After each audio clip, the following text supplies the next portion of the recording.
പ്രിയമുള്ളവരെ, വ്യത്യസ്തമായ വഴികളിലൂടെ ആത്മീയത ആഘോഷമാക്കുന്ന ഒരു ശ്രേഷ്ഠ വൈദികനെയാണ് നാം ഇന്ന് പരിചയപ്പെടുന്നത്. ഫാദർ ജോസ് തത്രത്തിൽ. പരിസ്ഥിതി പരിപാലനത്തിൻ്റെ വഴികളിലൂടെ, ജീവകാരുണ്യ പ്രവർത്തനങ്ങളിലൂടെ, സാമൂഹിക പ്രതിബദ്ധതയോടുകൂടിയ നിരവധി പ്രവർത്തനങ്ങളിലൂടെയുള്ള ഒരു സഞ്ചാരമാണ് അച്ഛൻ്റേത്.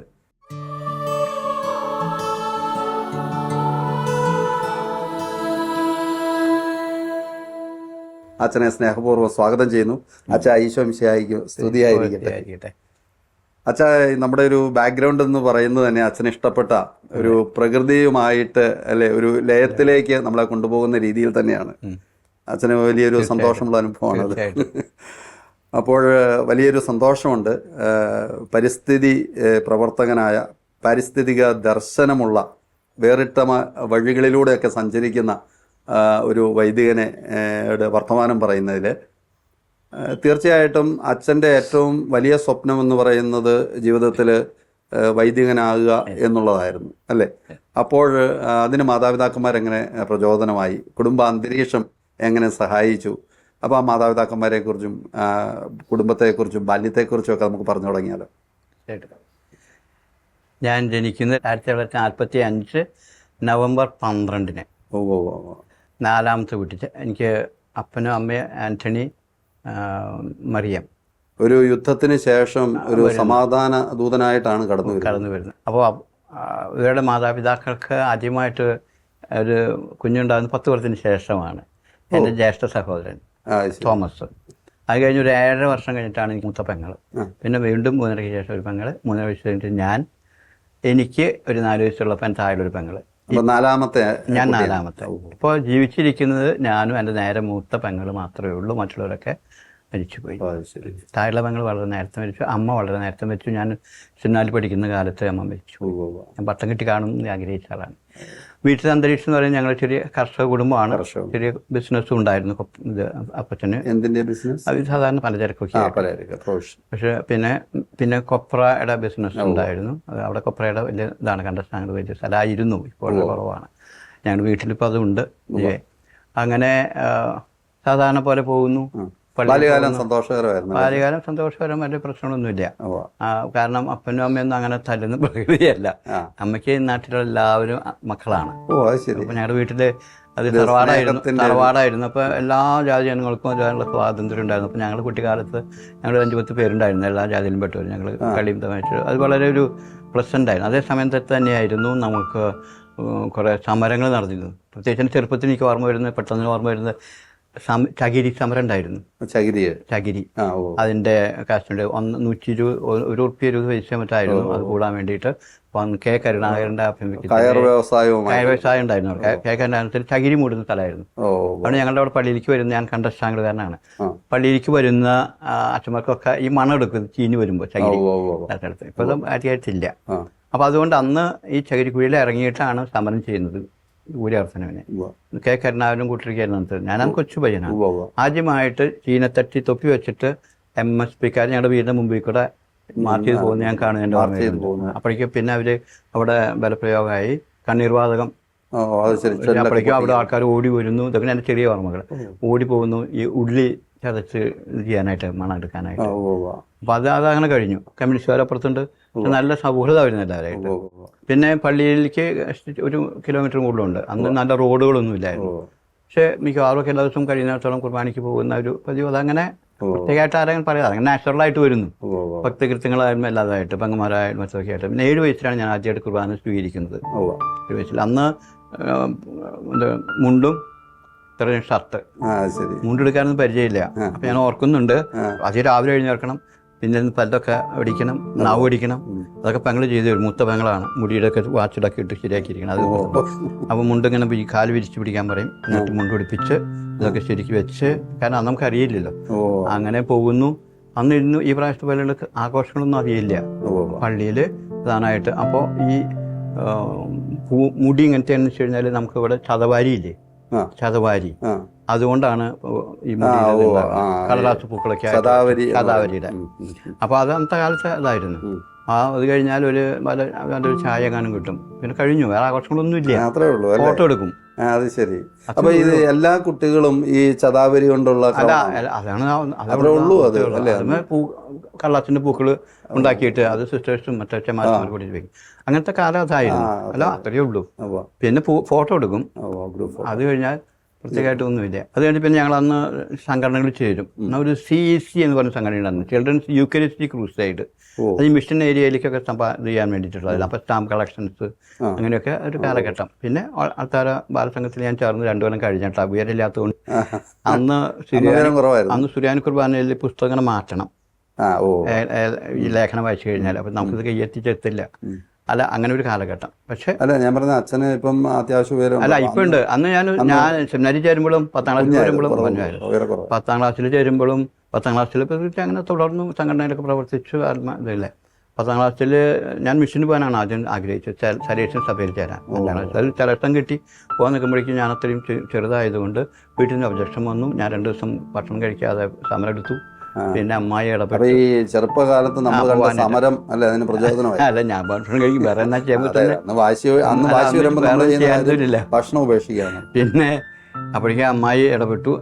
അപ്പം മറ്റൊക്കെ മൂത്ത ആള്. അല്ല, അപ്പം ഒരു കാര്യം ചോദിച്ചോട്ടെ. അപ്പം അച്ഛനെ ഈ പഠിച്ചുകൊണ്ടിരിക്കുന്ന സമയത്ത് ഈ ഒരു ഒക്കേഷനിലേക്ക് ഒരു താല്പര്യം തോന്നാൻ അങ്ങനെ പ്രത്യേകമായിട്ട് സന്ദർഭം എനിക്ക് തോന്നുന്നില്ല. പക്ഷേ പള്ളിയായിട്ട് അടുത്തുണ്ടായിരുന്നു. പിന്നെ അവിടുത്തെ അച്ഛന്മാരായിട്ടും പ്രത്യേകിച്ച് കൊച്ചച്ഛന്മാരൊക്കെ ആയിട്ടുള്ള അടുപ്പം. പിന്നെ വീട്ടിൽ നിന്ന് പ്രോത്സാഹനമൊക്കെ, പള്ളിയുടെ കാര്യങ്ങളൊക്കെ ആയിട്ട് പ്രോത്സാഹനം. അന്ന് ഈ സിനിമ ട്യൂണിൽ ഭക്തിഗാനങ്ങൾ രചിക്കൽ അന്നുള്ളത് എല്ലാവർക്കും. അപ്പം അത് എഴുതലും പാട്ടുകളൊക്കെ ആയിട്ട് പിന്നെ മറ്റെന്താ പറയുക, നമ്മുടെ വണക്കമാസം കാലങ്ങൾ, അങ്ങനെ കുറേ കാര്യങ്ങൾ. അതിപ്പോൾ ചെറുപ്പകാലത്ത് അന്നത്തെ ഇതുണ്ടല്ലോ, പുൽക്കൂട് ഉണ്ടാക്കുന്നതൊക്കെ പ്രത്യേക സാഹചര്യങ്ങളായിരുന്നു. അത് കഴിഞ്ഞു. പിന്നെ ഞാൻ അങ്ങനെ ഇതിൽ ചേരുന്നു. അങ്ങനെ മിഷന് പോകാനായിട്ട് അപ്പോൾ ഇതെനിക്ക് സെലക്ഷൻ കിട്ടി കഴിഞ്ഞപ്പോൾ ഞാൻ ചെറുതല്ലേ, അപ്പോൾ ആകെ ഒബ്ജക്ഷൻ വന്നു വീട്ടിൽ നിന്ന്. അപ്പോൾ ഞാൻ പറഞ്ഞു, അപ്പോൾ ഞാൻ പിന്നെ കോംപ്രമൈസ് ചെയ്തു. അമ്മായി വന്നിട്ട് നമുക്ക് 10ാം ക്ലാസ് കഴിയുമ്പോൾ എനിക്ക് അവിടേക്കാണ് ഇപ്പോൾ. 10ാം ക്ലാസ് കഴിയുമ്പോഴേക്കും ഞാൻ സെമിനാരിലത്തെ രക്തത്തിനായിട്ട് വലിയ അടുപ്പമായി. അങ്ങനെ ആ കാലത്ത് ഒരു ഇൻറ്റൻസിറ്റി കാറ്റഗറീസ് ഉണ്ട്. ഇപ്പോഴത്തെ ദൈവദർശൻ ക്യാമ്പ് എന്ന് പറയുന്ന 3 ദിവസത്തിന് പകരം 2 ആഴ്ചയാണ്. അത് വലിയ സ്ട്രിക്റ്റ് ആയിട്ട് വളരെ നല്ലൊരു അവസരമായിരുന്നു. കുറേ കാര്യങ്ങൾ സംശയം തീർക്കാനായിട്ടുള്ളത് നല്ലൊരു കാര്യം. അത് ചുരുക്കി കൊണ്ടുവന്നു. അപ്പോൾ അച്ഛനായിട്ട് പരിചയപ്പെട്ടു. അച്ഛൻ പറഞ്ഞു, ജോസ് അവിടെ ചേരല്ലേ? ഓ ശരി. അങ്ങനെയാണ് തൃശ്ശൂർ തോപ്പ് മനസ് സെമിനാരിയിൽ 62 ചേരുകയാണ്.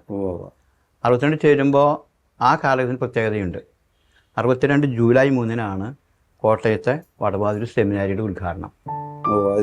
അന്ന് തന്നെയാണ് ആദ്യമായിട്ട് സുറിയാനിയിൽ നിന്ന് ഈ മലയാളത്തിലേക്ക് കുറേ തർജ്ജമ ചെയ്തിട്ട് തുടക്കം കുറിക്കുന്നത്. ഞാൻ 8ാം ക്ലാസ്സിൽ പഠിക്കുമ്പോൾ തന്നെ ഞങ്ങൾ തൊട്ടപ്പുറത്ത് ഒരു ചെമാച്ചൻ ഉണ്ടായിരുന്നു. പിന്നെ അച്ഛനായി ഞങ്ങളുടെ പിന്നീട് ഞങ്ങളുടെ ഒരുമിച്ച് ഞങ്ങൾ ചേട്ടൻ പോലെയായിരുന്നു ഒരു ഫാദർ ലൂയിസ് ചാലക്കൽ എന്ന് പറയും. നമ്മുടെ അടുത്ത് വീടാണെന്ന് ചെമാച്ചനാണ്. അപ്പോൾ ആളാണ് എനിക്ക് ഒത്തിരി നമ്മളെ നയിച്ചിട്ടുള്ള ഒരു ജോസഫ് സഹോദരനെ പോലെ. ഇപ്പോഴും ആൾ തന്ന ചില കാഴ്ചപ്പാടുകൾ സമയങ്ങളൊക്കെ ഇപ്പോഴും വാല്യൂഡ് ആയിട്ട് നിൽക്കും. നാട് സ്വാധീനിച്ചിട്ടുണ്ട് വലിയൊരു വ്യക്തി അത് ഈ കാര്യത്തിൽ. അതേസമയം പുള്ളി ഒത്തിരി സ്വാതന്ത്ര്യം തരും നമുക്ക്. പ്രത്യേകത അത് എല്ലാ സമയത്തും ഉണ്ടായിട്ടുണ്ട്. അത് പിന്നെ പിന്നീട് പറയണ സമയം ഉണ്ടെങ്കിൽ പറയാം. അങ്ങനെ 10ാം ക്ലാസ്സിൽ സെമിനാരി ചേരുന്നു. അപ്പോൾ ഈ 1962 ജൂൺ മാസത്തിൽ ചേരുന്നു. ജൂലൈ 3 തീയതിയാണ് ഈ സെമിനാരി തുറക്കുന്നത് അവിടെ. ഒക്ടോബർ 11 2ാം വത്തിക്കാൻ കൗൺസിലിൻ്റെ ആരംഭം. അങ്ങനെ പലതുകൊണ്ടും മാറ്റങ്ങളുടെ ഒരു കാലഘട്ടത്തിലാണ് ഞങ്ങൾ ജീവിക്കുന്നത്. അപ്പോൾ പഴയ കാലത്തുള്ള ഭക്തി അതൊക്കെ വളരെ ഭക്തിപൂർണ്ണമൊക്കെ ചെയ്യുക, അതൊക്കെ അതിൽ നിന്ന് മാറ്റമില്ല. പക്ഷെ ഇവിടെ വരുമ്പോൾ നമുക്ക് കാഴ്ചപ്പാടുകളും മാറുന്നുണ്ട്, സമയം മാറുന്നുണ്ട്. അപ്പോൾ അതിങ്ങനെ തുടങ്ങുന്നു. ആ കൊല്ലം കഴിഞ്ഞ് 2ാമത്തെ വർഷം കഴിഞ്ഞ അവസാനം എനിക്ക് പൂനെയിലേക്ക് സെലക്ഷൻ കിട്ടുന്നു. പൂനെ മേജർ സെമിനാരി ഞാൻ അങ്ങോട്ട് പോകുന്നു. അത് 64 മെയ് 18 ആദ്യമായിട്ട് ട്രെയിൻ യാത്ര ചെയ്യുന്നു. ആകെ പൊടി പിടിച്ച് അന്നുള്ളാക്കിയിട്ട് പോകണം. അപ്പോൾ അത് 3ാം ദിവസം അവിടെ എത്തുമ്പോഴേക്കും കരിയായി. കൽക്കരിയിലാണ് ഓടുന്നത്. അപ്പോൾ എല്ലാ സ്ഥലത്തും നിർത്തുമ്പോൾ നമുക്ക് ഇറങ്ങി ഭക്ഷണമൊക്കെ കഴിക്കാനുള്ള സൗകര്യം ഉണ്ടാവും. അന്ന് ഇന്നില്ലാത്തൊരു സംവിധാനം ഞാനിപ്പോൾ ഓർക്കുന്നത്, ഈ 2 വലിയ ചാറ് പോലത്തെ വലിയ പാത്രത്തിൽ 2 സ്ത്രീകൾ കുടിക്കാനുള്ള വെള്ളം തള്ളിക്കൊണ്ടു പോകുന്നുണ്ടാവും. നമുക്കത് സൗകര്യം പോലെ ഇത് കഴിക്കാം. കുപ്പിവെള്ളമൊന്നും ഒന്നില്ല. തുടക്കത്തിൽ തന്നെ പ്രേക്ഷകരോട് ഒരു ദൂത് പറയാനുള്ള സമയമായി. അച്ഛൻ്റെ ബാല്യകാല ജീവിതത്തിൽ തന്നെ ദീർഘമായിട്ടുള്ളൊരു ട്രെയിൻ യാത്രയ്ക്കുള്ള ഒരു അവസരം അച്ഛന് ലഭിച്ചു. പക്ഷെ അന്ന് അച്ഛൻ സൂചിപ്പിച്ചതുപോലെ ഇന്നിപ്പോൾ ഈ തലമുറയ്ക്ക് പറഞ്ഞാൽ മനസ്സിലാകുമെന്നറിയില്ല, കൽക്കരി കൊണ്ട് ഓടുന്ന തീവണ്ടി പാഠപുസ്തകങ്ങളിലൊക്കെ ചിലപ്പോൾ പഠിച്ചിട്ടുണ്ടാകും. അപ്പോൾ അത്തരത്തിലുള്ള ഒരു അനുഭവത്തിനൊപ്പം അച്ഛൻ ചേർത്ത് വെക്കുന്ന ഒരു കാര്യം, അന്ന് കുപ്പിവെള്ളം അല്ലേ പൈസ കൊടുത്ത് വാങ്ങിക്കുന്ന ഒരു രീതിയില്ലായിരുന്നു. ആവശ്യത്തിന് വെള്ളം റെയിൽവേ സ്റ്റേഷനിൽ വരെ ലഭ്യമാകുന്ന അത് വലിയ പാത്രമാണ്. എൻ്റെ മനസ്സിലിപ്പോഴും ഉണ്ട്. അത് വലിയൊരു ചാറ പോലത്തെ 2 ഉണ്ടാവും, കയറുകൊണ്ട് ചുറ്റി കെട്ടിയിട്ട്, അപ്പോൾ തണുപ്പുണ്ടാവും. എന്നിട്ട് അത് വലിയൊരു പാത്രത്തിൽ ഇങ്ങനെ കോരിയിട്ട് നമുക്ക് ആവശ്യമായി തരും. സൗജന്യമായിട്ട് എത്ര വേണമെങ്കിലും കിട്ടും, എല്ലാ റെയിൽവേ സ്റ്റേഷനിലും ഉണ്ട്. അപ്പോൾ അതൊരു പ്രത്യേകത. പിന്നെ ഓരോ റെയിൽവേ സ്റ്റേഷനും സ്റ്റാർട്ട് ചെയ്യുമ്പോൾ എനിക്ക് കിട്ടിയത് മുൻപിലത്തെ ഒരു ബോഗിയാണ്. അപ്പോൾ ഇതിൽ ഈ തനി കരിയും പിന്നെ എന്താണ് ഒരുതരം എണ്ണമയം ഉണ്ടാവുമല്ലോ, അതെല്ലാം ചോദിച്ചത്. അന്ന് നമുക്ക് ഇതിൻ്റെ ഉള്ളിൽ ബാത്റൂമിൽ കുളിക്കാൻ പറ്റുന്ന നമുക്ക് പരിചയമില്ലല്ലോ. ഇയാളൊക്കെ ഞാൻ പെട്ടിരിക്കുന്നത് അപ്പോഴേ ഫാഷൻ കിട്ടിയിട്ട്. അപ്പോൾ അവിടെ എത്തുമ്പോഴേക്കും ഒരു ഇതായി. അപ്പോൾ ഇത് നിറയെ അവിടെ ചെന്നപ്പോഴേക്കും ഏതാണ്ട് കൽക്കരി വലിയായിട്ടുണ്ട്. ഇപ്പം നമ്മുടെ സീനിയേഴ്സ് ഉണ്ടായിരുന്നു, അവർ സ്വീകരിക്കാനായിട്ട് അവിടെ സ്വീകരിച്ചു. അവിടെ ചെന്നു. അത് വളരെ പിന്നെ അവരുടെ ചെറിയ റാഗിങ് ഒക്കെ ഉണ്ടായിരുന്നു. വളരെ രസമായുള്ള ഇതാണ്. അങ്ങനെ 24-ാം തീയതി ഞങ്ങളുടെ ധ്യാനം തുടങ്ങുകയാണ്, ആറുസ് ധ്യാനം. 27-ാം തീയതിയാണ് അന്നത്തെ പ്രധാനമന്ത്രി പണ്ഡിറ്റ് ജവഹർലാൽ നെഹ്റു മരിക്കുന്നത്. 27-ാം തീയതി. അപ്പോൾ സംശയങ്ങൾ ചർച്ചകൾ നടക്കുന്നുണ്ട്. അപ്പോൾ അന്ന് രഹസ്യമായിട്ട് ധ്യാനത്തിനിടയിൽ ആൾ മരിച്ചു എന്ന് പറയുന്നതായിട്ടുള്ള അനുഭവം ഓർക്കുന്നുണ്ട്. അച്ഛൻ ഒരു കാര്യം ചോദിക്കട്ടെ, അച്ഛൻ്റെ സംസാരം കേൾക്കുമ്പോൾ എനിക്ക് ഫീൽ ചെയ്യുന്നൊരു കാര്യം, അച്ഛൻ പഠനത്തിൽ അതിബുദ്ധിമാനായിരുന്നു അല്ലേ? സാധാരണ അല്ല, ഞാൻ ചോദിക്കുന്ന അച്ഛൻ ഈ ചെറുപ്പത്തിലെ സംഭവങ്ങൾ, അതിൻ്റെ ഡേറ്റുകൾ, അതെല്ലാം വളരെ മനോഹരമായിട്ട് ഓർത്ത് പറയാൻ പറ്റും. അത് ജീവിത ചെറുപ്പത്തിലെ അനുഭവങ്ങളല്ലേ. അപ്പോൾ അതുകൊണ്ട് അന്ന് പിന്നെ വേറെ ഒന്നുകൊണ്ട് കാര്യം ഞാൻ പറയുന്നത് മനസ്സിൽ വിട്ടുപോയിരുന്നു. എന്തായാലും ഞാൻ 8ാം ക്ലാസ്സിൽ പഠിക്കുമ്പോൾ ഈ അച്ഛനാണ് അന്ന് ലൂയിസ് ചാലക്കൽ അച്ഛനാണ് എന്നെ ലാറ്റിൻ പഠിപ്പിച്ചത്. കാരണം എനിക്കന്ന് അച്ഛനാവാൻ താല്പര്യമുണ്ട്. അപ്പോൾ ഞാൻ എൻ്റെ അമ്മാമ്മയോട് പറഞ്ഞു ഓർക്കുന്നുണ്ട്, അതായത് അപ്പൻ്റെ അമ്മയുടെ 94 വയസ്സിൽ മരിച്ചു അമ്മാമ്മയോട് പറയും, അമ്മാമ്മ ഇപ്പം മരിക്കരുത്, ഞാൻ അച്ഛനാൻ പോകും. അപ്പോൾ അച്ഛന് പട്ടം കിട്ടി വന്നിട്ട് അമ്മ മരിക്കാൻ പാടുള്ളൂ എന്ന് പറഞ്ഞു. അപ്പോൾ അമ്മാവനെ കളിയാക്കുമായിരുന്നു ചെറുപ്പത്തിലേ, എന്നെ താഴെ പെങ്കടിയും. കാരണം ഞങ്ങൾ കളറ് കുറവായിരുന്നത് കൊണ്ട് അമ്മാമ്മ സ്നേഹം കൂടുമ്പോൾ നീലം കുരിയപ്പൻ എന്ന് വിളിച്ച് കളിയാക്കും. എനിക്കത് ഭയങ്കര ഇഷ്ടമായിരുന്നു. അതായത് ഒരിക്കലും നമുക്ക് ഒരു അവകാശബോധം ആക്കിയിട്ടില്ല. പിന്നെ മരിക്കുന്നതിന് മുമ്പ് അമ്മാമ എനിക്ക് പ്രത്യേക അനുഗ്രഹവും തന്നു. അമ്മാമ 94 വയസ്സിൽ മരിച്ചു. അല്ല, അന്ന് അതിന് മൂത്തൊരു 3 പേര് അമ്മയുടെ ഞങ്ങൾ അമ്മമാർ മുഴുവൻ വളരെ ഫെയറാണ്. ഞാൻ താഴെയുള്ളവൾ മാത്രം പെൺകുട്ടികളുടെ ഫെയറല്ലാതെ ഫെയറെന്ന് നമ്മൾ ഉദ്ദേശിക്കുന്ന പോലെ. പക്ഷെ അവൾക്കാർ 40 വർഷമൊന്നും ഇതായിട്ടൊന്നുമില്ല, ഞങ്ങൾക്ക് ആർക്കും ഉണ്ടായിട്ടില്ല. കാരണം അങ്ങനെ ഒരു ഡിസ്ക്രിമിനേഷൻ വീട്ടിൽ അവിടെ ഒന്നും കണ്ടിട്ടില്ല. ഇതും എനിക്ക് തോന്നുന്നത് ഇന്നത്തെ കാലത്തെ കുഞ്ഞുങ്ങൾക്ക് അവർ നേരിടുന്ന ഒരു പ്രശ്നം, അവർ സഹിക്കാത്ത കാര്യമാണ്. പക്ഷേ അതിനെയൊക്കെ വളരെ നിസ്സാരമായിട്ട് അച്ഛന് അതിനെ ഓർത്തിട്ട് കോംപ്ലക്സ് എന്ന് മാത്രമല്ല ഒരു ഇൻഫീരിയോറിറ്റി ഫീലിംഗ് പോലും ഇല്ലായിരുന്നു. ഈ ഒരു വിളി ഉണ്ടായിരുന്നു അമ്മ. ഇപ്പം നമ്മൾ കൂകി പായും തീവണ്ടി, കൽക്കരി തിന്നും തീവണ്ടി, അവിടം വരെ എത്തി. സെമിനാരിലെത്തി. ഞാൻ പറഞ്ഞല്ലോ അവിടെ ചെറിയ റാഗിങ് ഒക്കെ ഉണ്ടായിരുന്നു. പ്ലസന്റ് റാഗിങ്, പ്രശ്നമൊന്നുമില്ല. റാഗിങ്ങും അച്ഛൻ എൻജോയ് ചെയ്തു അല്ലേ? അതങ്ങനെയാണ് അവിടെ ചെയ്യുക. അപ്പോൾ എക്സ്ട്രയ്ക്ക് ആയിട്ട് വരുന്നത് അവിടുത്തെ ബ്രദേഴ്സ് ആരെങ്കിലും ആയിരിക്കും. പ്രീഫെക്റ്റ് ഒക്കെ റാഗിങ്ങിന്റെ ഒരു നേച്ചർ എങ്ങനെയാണ്? അതെങ്ങനെ അവിടെ ചെല്ലുമ്പോൾ തന്നെ ആരെങ്കിലും വരും. ബ്രദേഴ്സ് തന്നെ മാറിയിട്ട് മറാഠി ഹിന്ദിയൊക്കെ പറഞ്ഞു. നമുക്കൊന്നും അറിയില്ലല്ലോ, പൂനെയിലാണ് മറാഠി, പക്ഷേ ഹിന്ദിയൊക്കെ ഉണ്ട്. അപ്പോൾ അത് പറഞ്ഞിട്ട് അവർ കാശ് മേടിക്കാൻ വരും. സാധനമൊക്കെ എടുത്ത് കൊണ്ടുവരാനായിട്ട് വെക്കുമ്പോൾ കാശൊക്കെ മേടിക്കാൻ വരും. നമ്മൾ കൊടുക്കണം. നമ്മുടെ സീനിയേഴ്സ് ഒന്നും നമ്മൾ അതിനെക്കുറിച്ചൊന്നും പറയില്ല, അതോടെ കൂളായിട്ട് നിൽക്കുള്ളൂ.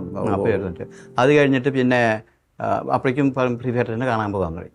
പ്രീഫെക്ട് അച്ഛനെ കാണാൻ പോകുമ്പോൾ ഏതെങ്കിലും പ്രദേശത്തായിട്ട് ഇരിക്കേണ്ടാവുക. അപ്പോൾ അവർ 10 പൂരം ഇരിക്കും. എന്നിട്ട് അവർ നമ്മൾ മുട്ടുകുത്തുമ്പോൾ അവർ അടുത്ത കൈ കൊണ്ടാണ് ആശീർവദിക്കുന്നത്. പിന്നെ അവർ ചിരിക്കേണ്ട നമ്മളാർ കാണുന്നില്ല. പിന്നെ നമ്മളത് എൻജോയ് ചെയ്യുന്നുണ്ട്. അങ്ങനെ കുറേ ഉണ്ട്. അപ്പോൾ ജാൻസൺ റക്ടച്ചൻ പറയും, നിങ്ങൾ അത്യാവശ്യമൊക്കെ പരിചയിച്ചല്ലോ എന്ന് പറഞ്ഞിട്ട് ഈ മേടിച്ചിങ്ങനെ കാശൊക്കെ തിരിച്ചു വരും പിന്നീട്. അതതിന് വേറൊരു രസമുണ്ട്. അവിടെ തുത്തൂർ ക്ലബ്ബ് എന്ന് പറഞ്ഞിട്ട് ക്ലബ്ബ് ഉണ്ടായിരുന്നു അന്ന്. തുർത്തീസ് വിഡ്ഢികളുടെ ക്ലബ്ബ്. അവിടേക്ക് പ്രത്യേക സ്വീകരണമൊക്കെ ഉണ്ട്. അപ്പോൾ തുർത്തീസ് മറ്റും വിഡ്ഢികളായിട്ട് ഒരാൾ വെച്ച് കെട്ടി നമുക്ക് തെളിച്ച് സ്വീകരിക്കുക. ആ നേരത്താണ് ഈ മേടിച്ചിട്ടുള്ള കാശൊക്കെ തിരിച്ചു തരും. അത് ഞാൻ പറഞ്ഞത് അങ്ങനെ പ്ലസന്റ് ആയിട്ടുള്ള ഒരു ഇതാണ്. അപ്പോൾ രക്തത്തിൻ്റെ കാര്യം ആരും മിണ്ടില്ല, അനുവദിക്കും. അല്ല, അതൊരു ഭയങ്കര വ്യത്യാസമുണ്ട്. അത് ഭയങ്കര വ്യത്യാസമുണ്ട്. അത് വളരെ, പക്ഷേ ദേഹോപദ്രവം അങ്ങനെയൊന്നും വൾഗറായിട്ടില്ല. അതാണ് അതിൻ്റെ പ്രത്യേകത. അത് കഴിഞ്ഞ് പിന്നെ ഈ മരിക്കുന്നു. അപ്പോൾ ഞങ്ങൾ സെമിനാരിൽ അന്ന് സംസാരം അധികമില്ലല്ലോ, ഞായറാഴ്ചയുടെ തന്നെയുള്ളൂ. അപ്പോൾ പുസ്തക വായന ഉണ്ടാവും. അപ്പോൾ ഞങ്ങൾ ഭാഷ പഠിക്കുന്നത് പോലും ഈ ടേബിൾ റീഡിങ്ങിലാണ്. അത് കറക്റ്റ് ചെയ്യാൻ ഒരാളിരിക്കുന്നുണ്ടാവും. പെട്ടെന്ന് നേരത്തെ ഇത് വായിച്ചുകൊണ്ടിരിക്കും, കറക്റ്റ് ചെയ്യും അവിടെ. അപ്പോൾ ഈ അന്ന് വായിച്ചുകൊണ്ടിരുന്നത് ആഫ്റ്റർ നെഹ്റു ഹൂ ആ പുസ്തകമാണ്. കാരണം അത് വലിയൊരു കാലഘട്ടമല്ലേ. അതെ. അങ്ങനെയാണ് പിന്നെ ലാൽ ബഹദൂർ ശാസ്ത്രി വരുന്നു. അതിനുശേഷം അപ്പോൾ അത് 64-ലാണ്. 65-ലാണ് നമുക്ക് യുദ്ധം ഉണ്ടാകുന്നത് പാകിസ്ഥാനായിട്ട്. ആ ഒരു കൊല്ലം മുഴുവനും ഞങ്ങൾക്ക് ഞായറാഴ്ച ഉച്ചയ്ക്ക് ഒഴിച്ച് ബാക്കി ഒരു നേരത്തും അരിഭക്ഷണം ഉണ്ടായിരുന്നില്ല. അപ്പോൾ അത് വലിയൊരു പക്ഷെ ഭക്ഷണം കിട്ടും, എന്തെങ്കിലുമൊക്കെ ഉണ്ടാവും. ഗോതമ്പൊക്കെ അതെല്ലാം കിട്ടും, പക്ഷേ ബ്രെഡും ഒക്കെ കിട്ടും. അരി ഭക്ഷണം ഞായറാഴ്ച ഉച്ചയ്ക്ക് ഒരു നേരം മാത്രമാണ് ഒരു കൊല്ലം മുഴുവൻ. അപ്പോൾ എന്ന് വെച്ചാൽ ബാക്കി വരുന്നത് കളക്ട് ചെയ്തിട്ട് വൈകുന്നേരത്തേക്ക് ഒരു പ്ലേറ്റിൽ ഓരോന്ന് വെച്ചിട്ടുണ്ടാവും, ഓരോ മേശന്. പ്രാർത്ഥന കഴിയുമ്പോഴേക്കും അങ്ങോട്ട് ചിലർ ആക്രാന്തം പിടിച്ചിട്ട് നമ്മളൊക്കെ അരി ഭക്ഷണം. എനിക്ക് എന്തോ അങ്ങനെ പ്രശ്നമില്ല. അപ്പോൾ ഞാൻ പറയും എടുത്തോ, നമുക്ക് പ്രശ്നം, നമുക്ക് എന്തെങ്കിലും കഴിച്ചാൽ പറ്റില്ല. അത് കഴിഞ്ഞ് ഞാൻ വെക്കേഷൻ വന്നപ്പോൾ ഞാൻ വീട്ടിൽ വന്നിട്ട് പറഞ്ഞു. അത് പിന്നെ അവർക്കത് വലിയ ഫീലിംഗ് ആയിരുന്നു, അത് നമ്മളറിയുന്നില്ല. ഞാൻ പറഞ്ഞു ഇനി പറമ്പിൽ പച്ച പുല്ലുണ്ടെങ്കിൽ ഞങ്ങൾ ആരും പട്ടിണി എടുക്കില്ല എന്നൊക്കെ പറഞ്ഞു ഞാൻ. ജീരവാസം എല്ലാം എന്തായാലും ഞാൻ കഴിക്കുന്നത്. അവരെ ചോദിച്ചിട്ടുള്ളൂ ഇത് ഇത്ര കഷ്ടപ്പെട്ടിട്ടാണെന്ന് ചിന്തിക്കുന്നത്. അതുകൊണ്ട് പിന്നത്തെ പ്രാവശ്യം വെക്കേഷൻ വന്നപ്പോൾ എനിക്ക് പണിയായി. ഭക്ഷണം അതേ കാലത്ത് കുർബാന വരുമ്പോൾ ചെറിയ ആളാപ്പൻ്റെ അവിടെ നിന്ന് അവർ വിളിച്ച് പ്രത്യേകം മത്സ്യം സാധനങ്ങളൊക്കെ ഉണ്ടാവും അവിടെ. അപ്പോൾ അതൊക്കെ സ്പെഷ്യൽ ഒരുക്കി തരും. ഇവിടെ ഒന്നും കിട്ടുന്നില്ലല്ലോ. രണ്ടാമത്തെ ഭാഗത്ത് എനിക്ക് കപ്പ, കൊള്ളിക്കിഴങ്ങ് വലിയ ഇഷ്ടമാണ്. ഞാൻ ഇന്നലെ വെച്ചത് ഇവിടെ ഉണ്ടെന്ന് വിളിച്ചു. വീട്ടിൽ 10:30 എത്തുമ്പോഴേക്കും 3ാമത്തെ ബ്രേക്ക്ഫാസ്റ്റ് ആയി. അല്ല ഞാൻ പറഞ്ഞു വരുന്നത് അന്നത്തെ കാലത്തിന്റെ ഒരു പ്രത്യേകത.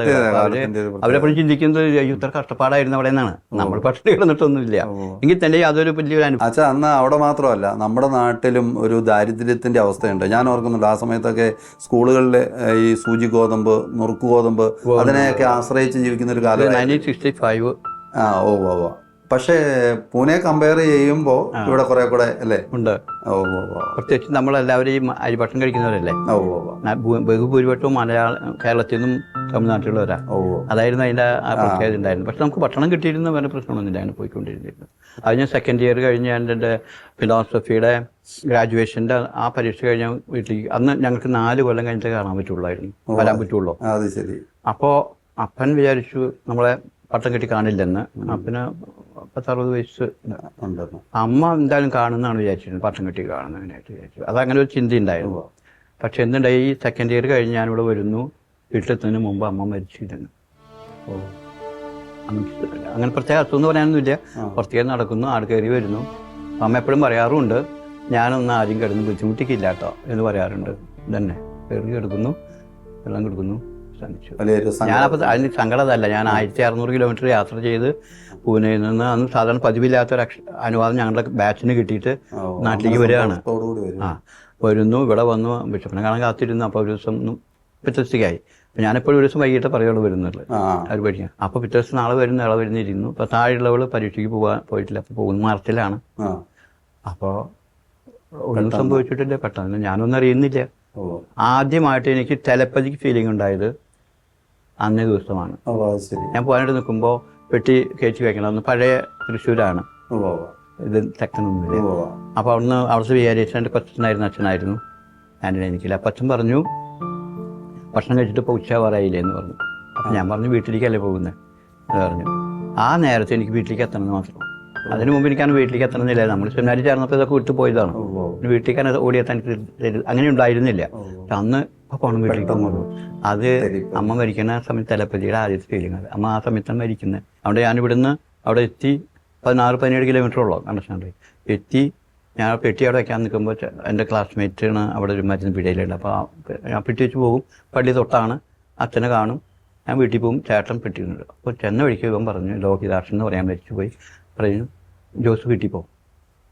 അപ്പോൾ ഞാൻ പറഞ്ഞു എന്താ സംഭവം. ഞാൻ ഇപ്പോൾ 3-4-5 മിനിറ്റ് എടുക്കുള്ളൂ. അപ്പോഴേ പറഞ്ഞ് ഞാനോട് പറഞ്ഞു നീ പറഞ്ഞോ, എനിക്കൊരു ധൈര്യം. അമ്മ മരിച്ചു. ഒന്നും ചെയ്യാൻ കഴിയില്ല. പോയി കുറച്ച് കാലം നമുക്ക് എന്ത് ചെയ്യാനുള്ള ഭയങ്കര സങ്കടം. അപ്പോൾ അമ്മ പറഞ്ഞിരിക്കേണ്ടി മമ്മ വരും കാണാമെന്ന് പറഞ്ഞിട്ട് ആ നേരമായിരുന്നു. അപ്പോൾ ആദ്യത്തെ ഒരു ടെലപ്പതി ഫീലിംഗ് ഉണ്ടായി. അത് വലിയ ഇതായിരുന്നു. പിന്നെ 1 വർഷം അവിടെ താമസിച്ചു, 1 മാസം താമസിച്ചു. സങ്കടത്തോടെ തിരിച്ചു പോകുന്നു, വേറെ ഒന്നും ചെയ്യാനില്ല. ആദ്യമായിട്ട് മലയാളത്തിൽ ശവസംസ്കാര കർമ്മം നടന്നതും അമ്മയുടെയാണ്. 67 മാർച്ച് 21-ാം തീയതി. അന്ന് മുമ്പിലില്ല, 63 തുടങ്ങിയിട്ടല്ലേ ഉള്ളൂ. ഞങ്ങൾ മാറ്റത്തിൻ്റെ ആൾക്കാരാണ്, തുടങ്ങിയിട്ടുള്ളൂ. പാട്ടുകാരൻ തന്നെ വരുന്ന മലയാളത്തിൽ 68-ലൊക്കെയാണ്. ഇത് 67-ലാണ് മാർച്ചിൽ. അപ്പോൾ അന്നത്തെ റെക്ടറച്ഛൻ മനസ്സിലായ റെക്ടറച്ഛനാണ് നീടുന്നത് ഒന്നിച്ചായാലും അതൊരു വലിയൊരു അനുഭവം സങ്കടപ്പെട്ടത്. അത് കുറച്ച് നാൾ നിന്ന് മനസ്സിലായി. എങ്കിലും നമ്മൾ അപ്പം ഞാൻ ധൈര്യപ്പെട്ടു, നമുക്കെപ്പോഴും അമ്മമാരുണ്ടാവില്ല, തമ്പുരാൻ തന്നു, എടുത്തു, ഇനി ഞാനാണ് അച്ഛനായിട്ട് ഒത്തിരി പേർക്ക് അമ്മമാരാവേണ്ടത് എന്നുള്ളൊരു ചിന്ത എൻ്റെ മനസ്സിൽ ആരോ കൊണ്ടുവന്നത്. ഒറ്റപ്പെടലിന്റെ ആ ഒരു അനുഭവത്തിൽ നിന്ന് അങ്ങനെ ഒരു ചിന്ത വരിക. പിന്നെ തിരിച്ചു പ്രവർത്തന അവിടെ സ്പിരിച്വൽ ഫാദറായിട്ട് അച്ഛന്മാരൊക്കെ വളരെ, അവരൊക്കെ മിക്കവാറും ഒക്കെ ഫോറിനേഴ്സ് ആയിരുന്നു. വളരെ ലവിങ് ആണ്, വളരെ ഹോളിയാണ്, വളരെ സിമ്പിളാണ്, ഹൈലി ക്വാളിഫൈഡ് ആണ്. അതിലൊരാള് വചന കൗൺസിലിലെ പൊരിത്തൂസ് എന്ന് പറയും, എക്സ്പെർട്ടിൽപ്പെട്ട ഒരാളാണ് ഫാദർ നോയിനർ. അപ്പോൾ ആളുടെ അഭാവത്തിൽ ഞങ്ങൾ തിയോളജിയിലേക്ക് വരുമ്പോൾ ക്രിസ്തോളജി പഠിപ്പിച്ചത് പ്രസിദ്ധനായ സാമുവൽ റായൻ അച്ഛനാണ്. സാമുവൽ റായൻ ജെസ്യൂട്ട്സ് ആണല്ലോ, എല്ലാവരും ഈസ്തവക്കാരാണ്. അവരുടെ ഒരു ഫ്രീഡം ഉണ്ടായിരുന്നു, നമുക്ക് ഫ്രീ ആയിട്ട് വിടുന്നു, ഒപ്പം അവർ നമ്മിൽ നിന്ന് കാര്യങ്ങൾ ഡിമാൻഡ് ചെയ്യുന്നു. സ്റ്റഡിയെ സംബന്ധിച്ചിടത്തോളം അങ്ങനെയാണ്. ഞങ്ങൾക്ക് പ്രത്യേകത ഉണ്ടായിരുന്നു. പരീക്ഷയ്ക്ക് 3 ദിവസം മുമ്പ് പുസ്തകമൊന്നും തൊടാൻ പാടില്ല, പ്രത്യേകിച്ചും ഫൈനൽ പരീക്ഷ, ഡിഗ്രി പരീക്ഷ. അപ്പോൾ 4 പേര് ഇരിക്കും. 4 പേര് ഇരിക്കുമ്പോൾ പബ്ലിക് എക്സാമിനേഷനാണ്, 15 മിനിറ്റ് ചോദിക്കാം. അപ്പോൾ അവർ ഞങ്ങൾ കളിയാക്കി വിളിക്കാറുള്ളത് ക്വാത്തോർ ആനിമാലിയ, എന്നുവെച്ചാൽ 4 ആനിമൽസ്. ശരി, അവർ വളരെ ഷാർപ്പായിട്ട് പിടിക്കും നമ്മളെ. അപ്പോൾ ഒരാൾ ചോദിച്ചാൽ ഇതിലായിട്ട് മറ്റൊരാൾ ചോദിച്ചാൽ നമ്മൾ പ്രത്യേകിച്ച് ഫിലോസഫിയിൽ അപ്പോൾ നമ്മൾ ഉപയോഗിക്കണം. അപ്പോൾ അതൊരു നല്ലൊരു ട്രെയിനിങ് ആണ്. പിന്നെ ചെറിയ ചെറിയ പരീക്ഷകളൊന്നും വെറുതെ എഴുത്തുകൾ അധികമില്ല, ഒക്കെ ചോദിക്കണം. അപ്പോൾ നമ്മൾ we are facing it directly. വലിയൊരു അനുഭവം, അത് വലിയൊരു നല്ലൊരു ട്രെയിനിങ്. ഒരു പുതുമയാർന്ന ഒരു ലേണിംഗ് പ്രോസസ്സിനെ കുറിച്ചാണ് നമ്മൾ കേട്ടുകൊണ്ടിരിക്കുന്നത്. തന്നെയുമല്ല, ഞങ്ങൾ പരീക്ഷയ്ക്ക് തൊട്ട് മുമ്പ് പോലും പ്രൊഫസേഴ്സായിട്ട് ഭയങ്കരമായിട്ട് തർക്കിക്കും, ഡിബേറ്റിംഗ് ചെയ്യും. പക്ഷെ അതൊന്നും പരീക്ഷയുടെ സമയത്ത് സക്തമല്ല. അവിടെ പരീക്ഷ പെർഫോമൻസ്, അതാണ് ഞങ്ങൾക്ക് കിട്ടിയ വലിയ ട്രെയിനിങ്ങിൽ ഒന്ന്. അതായത് അഭിപ്രായ വ്യത്യാസത്തിന്റെ പേരിൽ വ്യക്തിബന്ധങ്ങളെ ബാധിക്കാത്ത വിധത്തിലുള്ള ഉയർന്നമായ ചിന്തയായിരുന്നു അവർക്ക് എല്ലാവർക്കും ഉണ്ടായിരുന്നു. അവിടെ ഞങ്ങളൊക്കെ എന്തെങ്കിലും പരീക്ഷ ഞങ്ങൾ പോകുന്നതിന് ശേഷവും അവിടെ എന്തെങ്കിലും ഞങ്ങൾ ഓടിച്ചിടും, എന്താണ് ഇവരുടെ സാമീപ്യത്തിന് വേണ്ടിയിട്ട്. ഈ പ്രൊഫസേഴ്സിന്റെ അച്ഛന്മാരുടെ അവർ ചിലർ അത്ര വലിയ പ്രൊഫസേഴ്സ് ഒന്നും അല്ല, ക്ലാസ് ബോറടിക്കും. പക്ഷെ അവരുടെ വ്യക്തി ജീവിതം അത്രയും മാതൃകയാണ്. മിഷനറി സ്പിരിറ്റ് ഉള്ളവരാണ്, ഒക്കെ പുറത്തു വന്നിട്ടുള്ളതാണ്. അത് ഒരിക്കലും മറക്കാൻ പറ്റില്ല ഞങ്ങൾ.